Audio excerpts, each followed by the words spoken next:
Welcome everybody to the fourth league race of the Winter Houston Karting Complex series.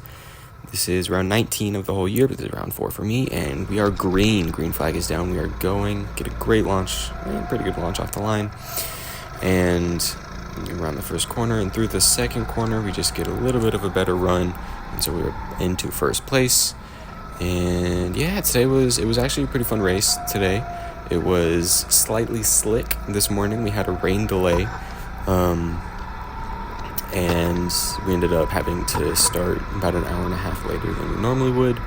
You can still kind of see puddles on the road on the left, a little bit back there on the way to turn 5. It was pretty slick, and in the races before us, so the juniors and the kid group, I don't know, the juniors and somebody, rookies, I don't know, I forget what they have their kid class at, but they had a much more slick track. We luckily enough got a little bit of sun before we went out, so it dried up, but it was utter chaos, especially that first race. Everybody was trying to find kind of the limit of where the grip was, and there were so many crashes and so many spins, and there were like 2 safety cars. It was crazy. I luckily enough didn't have to drive in any of that, even during qualifying, which was probably 20-30 minutes before this. We didn't really get any of that slick weather. We got to move up the inside, so we go around the outside, keep the position, but leave ourselves wide open to a switchback, which is exactly what happens. Just rookie defending there, which is honestly something I do need to kind of get better at, because defending all season long, and even in previous seasons at MSR, has been an issue. But I'll get it, hopefully, eventually.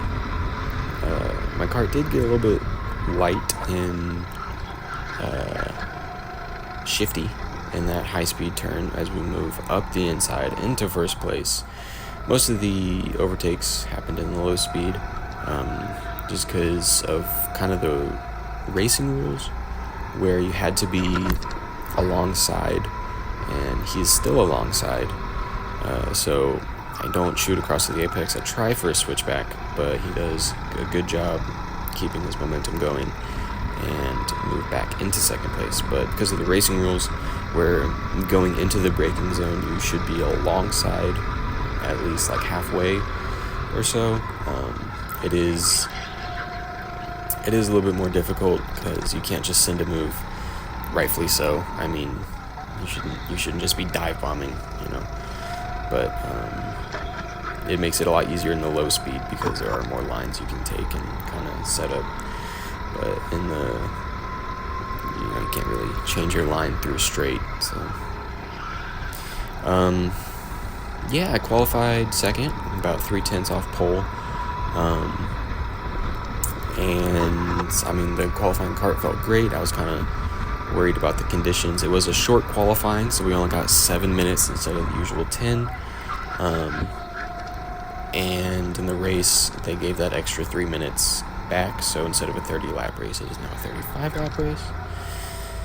So just making it different, and also making it different, this race we had 2 classes racing at the same time, because there were enough of us, or I guess, so it was my group, which is the senior group, and then is the masters group, which is the group above me, and so we raced at the same time, and we tend to be about 3/4 of a second to a second faster per lap, and they started behind us, and so traffic would become a factor later in the race, but not yet. We're keeping pace pretty much with the guy in front. I'd say he's pulling out a 10th every 2 laps or so, maybe a 10th every lap. It isn't much. Ultimately, he did find a little bit more pace later in the race, and I did not. And he ended up with a lap that was 3/10 faster than my fastest lap. But this was the 4th race. Like I said, second time running this layout. I do like this layout. It is quite important to keep your momentum up. It's always important to keep up momentum, but especially coming out of 5 and coming out of turn 4, which is this one, because that just gives you the best top speed down the straights. And so, yeah, and then into the last turn, which is, this is 5, so 6. I wouldn't really count this as a turn. I wouldn't count this as a turn either, or this. But this next one, this is turn 7, I suppose. That my cart would sometimes get a little light and shifty through, and that's never fun, especially at a high-speed turn like that. So just having to manage that and try and keep it behaving, so to speak. Yeah, and this car did have, it might have just been my driving, but under braking, it just kind of felt transitioning from the slowing speed section of braking, like the hard, intense braking, to the trail braking, kind of that second phase of braking. That was a little bit hard. This car didn't really want to trail brake very much. You'll see me. I end up having to kind of lock the tires a little bit to get rotation, which is something I had to do at San Antonio Karting Complex. So go watch that video, wink wink. But it isn't too bad ultimately, but it did just cost me that little bit of time. And sometimes it wouldn't quite give me the rotation that I wanted, and it would ultimately bog my engine a little bit to where it wouldn't be quite so high in the revs. Yeah, I mean, it was, like I said, super fun race. This was, I don't want to say that it was the longest race I've ever done. I've done longer races, like the endurance race earlier, but in terms of one stints, no, it's still not the longest. This was about a 22, 23, 24 minute race, and I did a 40-minute stint earlier, so damn, that was like half of that. Oh well. You can see me here checking behind, and that's because the guy in third, is slowly creeping up on me, especially after every mistake I make. And the guy in first is just dropping me with that, 3/4 of a tenth every lap, or 2/3 of a tenth every lap that he has on me. And myself and the guy in first, we did kind of drop the pack a little bit, but I am falling back, or the guy in third broke through the pack and just took off. You can see that little bit of asphalt there on the left as we go into the braking of turn 5. That it is a bit of a jarring piece of asphalt, because you to get carry a little bit more speed through turn 5, you really want to get over there at least a little bit. You don't have to go all the way over. It just kind of messes up your line through the corner. But you do want to get over there a little bit just to open up the corner a little bit. But if you do it too early, if you move over too early, like I did one lap, I moved over maybe you can see me get over there, and I got over maybe a couple inches too early, and I ended up banging both the left side wheels. I don't know if the front left hit, but I know the rear left hit. And I'm pretty sure I thought in the moment, oh my god, I have a flat fucking tire. But I think at most I just let a little bit of air out. But it just made it a little bit harder to drive, because you don't quite have the tire pressure that you want, so it would kind of fold on itself a little bit more, which just made these medium speed corners just a little bit more difficult, especially with heavy braking into them. Of course, because there were only brakes on the rear axle. Just tricky, or not tricky. Maybe I'm just overthinking it and I was just slow. Who knows?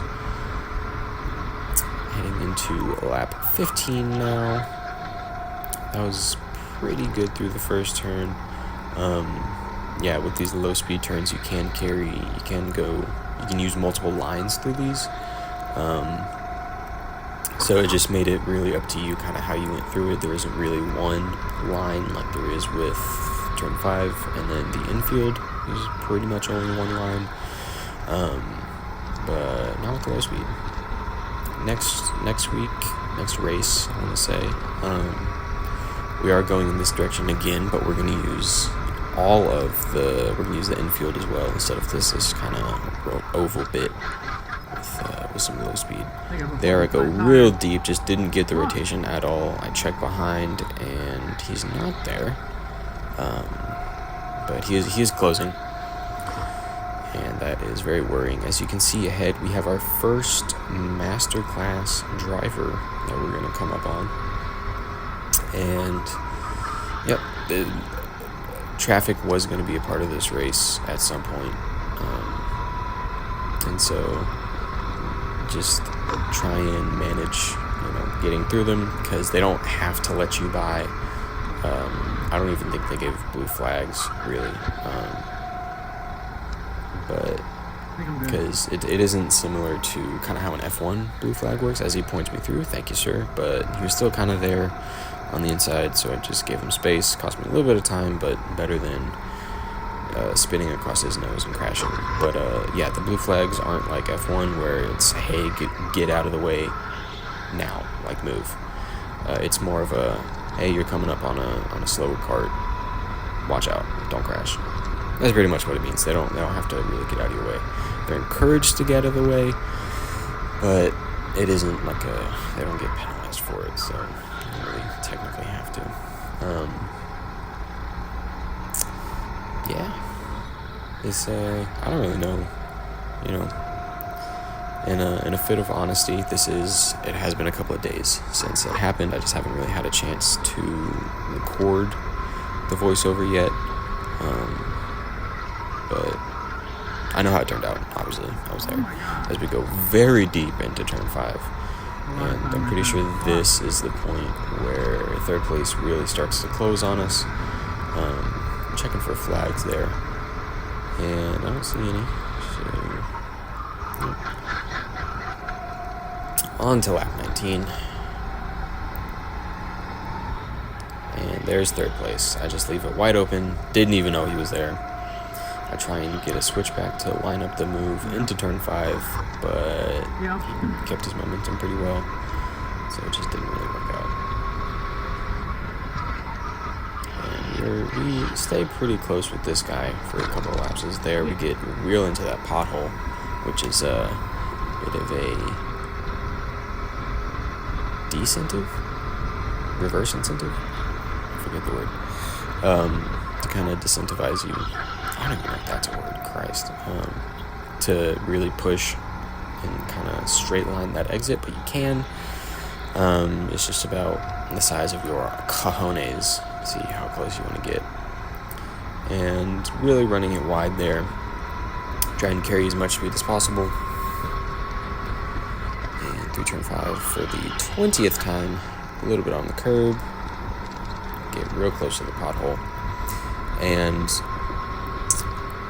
the only gripe about this track that I have is on this straight, that chicane that they have, that high-speed chicane that they have, especially in the other direction, is very inconvenient, because you'll get a run on somebody and you'll get right there, but you'll catch them at around the point of the chicane normally, so you gotta kind of jump over this curb to get past them, and it's just kind of annoying.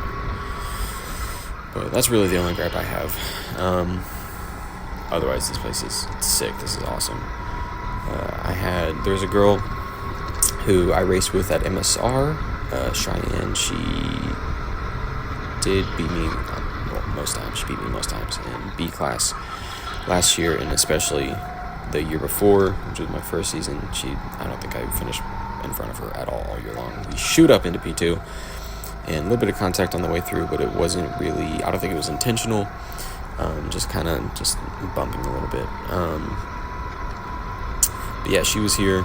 Apparently MSR has gotten pretty bad. I'm not going to speak ill about them because I don't know, but they don't, from experience, MSR doesn't seem quite so passionate about karting.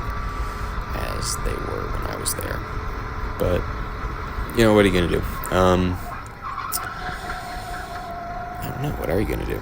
And these are more masterclass drivers that were coming up on lap 23 through the low speed 1, through the low speed 2.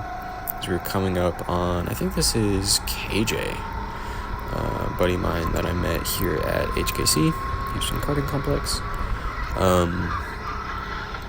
And kind of just, he doesn't have to let me past at all. He doesn't need to. And so I just kind of end up going a long way around. He does kind of let off a little bit. I appreciate that. Thank you, KJ. But I'll just take that, 2/10 of a second penalty over griping anyway. And this group in front that class leader has caught and that I'm going to catch in a couple of laps or a lap or so, whatever it is. This is actually for the lead or podium in the master class. And so it was kind of tricky because they didn't want to give up time to each other, but they had to kind of not get out of the way, but go offline because we were coming through. So it was just kind of a tricky situation where you kind of had to see where you could manage to find time through them. And we go way deep and we move into third place. Great. And we move into fourth place immediately. Yeah, this did not go good. And it was very frustrating because, I was running first or second for the first 25 laps of this race, but in the last 10 just dropped to fourth. And I did get close again towards the end. I did have a slightly better pace.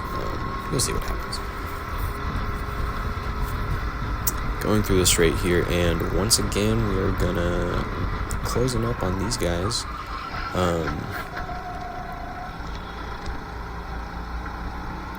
The guys in front are kind of getting caught up, and here I see an opportunity, so I really try and optimize the exit of this. And I do a pretty good job, and we are side by side. We are literally 2x2 coming through the chicane, and I try and give this guy in front a bump, and I let off a little bit before the turn to kind of make sure everybody can go through, and we just get shuffled out of position, so we stay in fourth place. I think the guy from third moved into second and third swapped, and then this was another driver from the master class on our left here, up the inside, little bit of contact, just trying to get through. I wasn't particularly happy, and you can see I was kind of maybe stressed a little bit there, but he points me through and then barely gives me space. Whatever, I'm not really picky. And then here once again up the inside, taking the corner. Thank you very much. And now you can see we are about a second, maybe a second and change off the group in front, and we have about 8 laps to catch them. So we did lose a little bit of time. We lost maybe a second or 2 seconds to a group in front, and that is just really frustrating because it isn't really anybody's fault particularly. It's kind of out of my control, which is why it's frustrating. It's those things in racing that you can't do anything about but affect you anyway, and it's part of racing. I gotta get used to it, but it is still frustrating. And I am closing ever so slightly by maybe a 10th every lap, maybe, if that. And I was really hoping for a podium here that would keep me in the title fight, but unfortunately for me, Dusty, the guy in first place, had an absolute banger of a race, an absolute banger of qualifying. Qualified on pole, he won the race, and he got the fastest lap. So he got the 2 bonus points for fastest lap and pole, plus 20 points for the win. So he was... I had 0 opportunity to close in on him, and he ended up extending his lead by about 6 points, I think. So by the end of the race, he's at 78 points, I believe, and I'm at 72. What the fuck is that? What the fuck is that? I believe 72. I believe. Yeah, My ass is and currently sitting on a 2.5 pound weight. coming into this race, we were 2 points apart, and the guy behind me in the standings was 2 points behind me, so we were all real close. By the end of the race, the guy behind me was even on points with me. We're both at 71 points, and Dusty, fellow in front, is 78 points. So that is a 7-point margin. So, and your worst result is dropped. So they, in the 5-race span, they only count your best 4 results. So just in case you have to, you end up missing one, or you have an issue or whatever it is, it doesn't really count against you. Which I don't disagree with that. I don't hate it. And I do have a P7 on my record here, so as long as next race I do better than P7, I will technically improve. I forget this dude's name, but he's real fast. He's pretty good. He was out of the way here very kindly, and there we go, on to lap 32. This is a very long race. I say it's very long. It's like 20 minutes. It's not even like a sprint race. But what are you gonna do? Into the final stages, as you can see, I am closing ever so slightly on this guy in front, and over the next 3 laps I am going to close a lot more. Spoilers, but whatever. I doubt anybody's watching this far.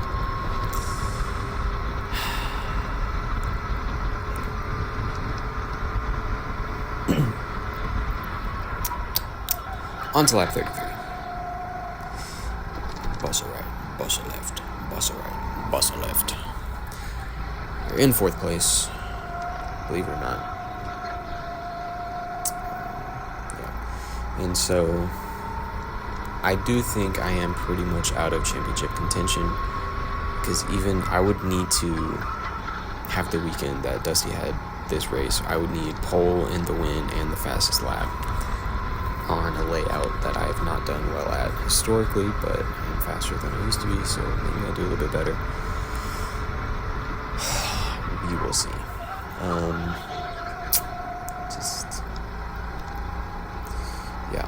I'll need that, and he will have to. I think I do get tiebreaker over him if we're even on points. At that point, if I win, because we'll both have a win, and he's had 2 seconds, I think, but I've had 2 seconds with the fastest laps. So I don't know if that counts into it, or if they just go by position regardless of fastest lap. I will need him to have a little bit of a stinker over weekend, but I mean, he hasn't finished lower than like P4 like all season long, so I need a bit of a miracle to stay in championship hopes with the season finale and everything. We're on the last lap now. Regardless, I've had so much fun racing here. I highly recommend anybody who wants to come here, try it out. It is an absolute blast.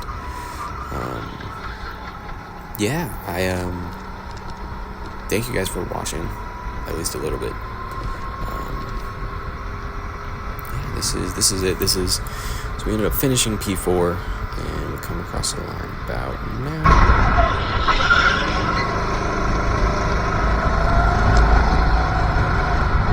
I think that's a P4. Not exactly what I would have hoped for. Yeah, hope you guys enjoyed. See ya.